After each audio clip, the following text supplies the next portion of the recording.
Right, మరో breaking చూస్తున్నాం. ఏపీలో వాలంటీర్లపై కేంద్ర ఎన్నికల సంఘం కీలక నిర్ణయం తీసుకుంది. ఆంక్షలు విధించింది. ప్రభుత్వ పథకాల పంపిణీలో వాలంటీర్లు పాల్గొనవద్దని ఆదేశించింది.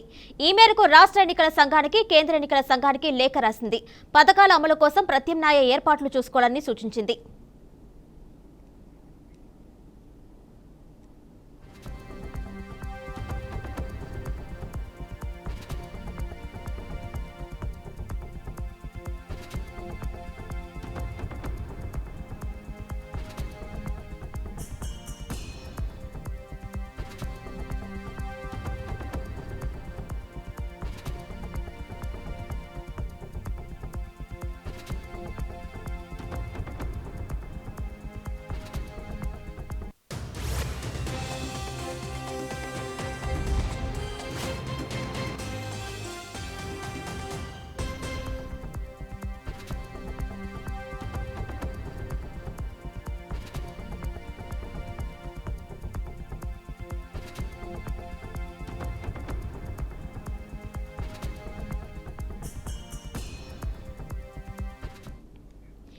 ఏపీలో వాలంటీర్లపై కేంద్ర ఎన్నికల సంఘం కీలక నిర్ణయం తీసుకుంది. ఆంక్షలు విధించింది. ప్రభుత్వ పథకాల పంపిణీలో వాలంటీర్లు పాల్గొనవద్దని ఆదేశించింది.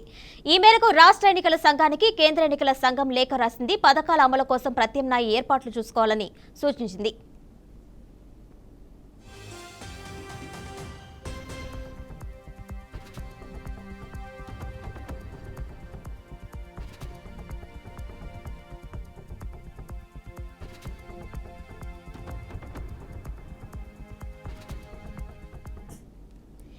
ఏపీలో వాలంటీర్లపై కేంద్ర ఎన్నికల సంఘం కీలక నిర్ణయం తీసుకుంది. ఆంక్షలు విధించింది. ప్రభుత్వ పథకాల పంపిణీలో వాలంటీర్లు పాల్గొనవద్దని ఆదేశించింది. ఈ మేరకు రాష్ట్ర ఎన్నికల సంఘానికి, కేంద్ర ఎన్నికల సంఘం లేఖ రాసింది. పథకాల అమలు కోసం ప్రత్యామ్నాయ ఏర్పాట్లు చూసుకోవాలని సూచించింది. దీనిపై మరింత సమాచారం మా విజయవాడ ప్రతినిధి శ్రీనివాస్ అందిస్తారు. శ్రీనివాస్, చెప్పండి, ఏపీలో వాలంటీర్స్ కి సిఈసి ఆంక్షలు విధించినట్టు తెలిసింది. దానికి సంబంధించిన డీటెయిల్స్ ఇవ్వండి.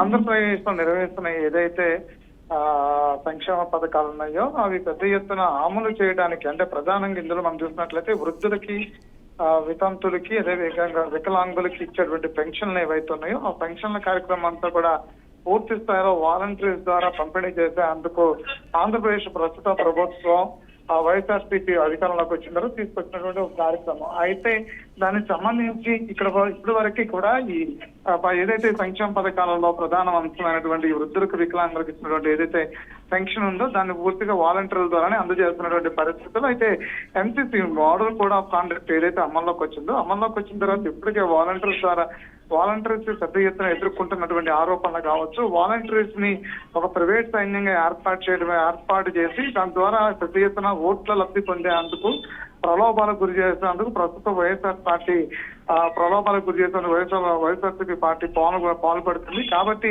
వాలంటీర్లని విధులకు దూరంగా, అంటే ఎన్నికల విధులకు దూరంగా ఉంచాలని చెప్పంటూ కూడా ప్రతిపక్షాలు పెద్ద ఎత్తున ఎన్నికల సంఘానికి ఫిర్యాదు చేస్తున్న పరిస్థితి అయితే ఉంది. అయితే ఈ నేపథ్యంలోనే ఇప్పటికే అనేక ఫిర్యాదులు అందుకున్నటువంటి ఏదైతే కేంద్ర ఎన్నికల సంఘం ఉందో ఈసారి వాలంటీర్లకు సంబంధించినటువంటి, ఎన్నికలకు సంబంధించినటువంటి ఏదైతే నియమావళి ఉందో ఎక్కడా కూడా వాలంటీర్ ఇన్వాల్వ్మెంట్ ఏ అంశంలోనూ ఉండకూడదు, పూర్తిగా వాళ్ళ ఎన్నికల విధులకు దూరంగా ఉంచాలంటూ కూడా అన్ని రాష్ట్రాలకు సంబంధించినటువంటి సిఈఓలకు కూడా ఆదేశాలు ఇవ్వడం జరిగింది. ఇప్పటికే కోర్టులు కూడా వాలంటీర్ని ఎన్నికల అంశాలకు ఏదైతే ఉన్నాయో వాటికి దూరంగా ఉంచాలంటూ చెప్పడం కూడా జరిగింది. సో ఆ నేపథ్యంలోనే మరొకసారి ఏదైతే వృద్ధాప్య వికలాంగుల పెన్షన్లు ఏవైతే ఉన్నాయో వాటికి సంబంధించినటువంటి సంక్షేమ పథకాల అమలుకి మాత్రం వాలంటీర్ని పూర్తిగా అంతేకాకుండా ప్రభుత్వం దీనికి సంబంధించినటువంటి ప్రత్యామ్నాయ ఏర్పాట్లు కూడా చేసుకోవాలంటూ కూడా చెప్పడం జరిగింది. అంతేకాకుండా రానున్న రోజుల్లో వాళ్ళకి ఇచ్చినటువంటి ట్యాబ్లు కావచ్చు, ఫోన్లు కావచ్చు, ఇతర పరికరాలు ఏవైతే ఉన్నాయో అన్నింటినీ కూడా తిరిగి స్వాధీనం చేసుకోవాలంటూ కూడా ఎన్నికల సంఘం ఈ రోజు చెప్పడం జరిగింది. Right Srinivas, thank you.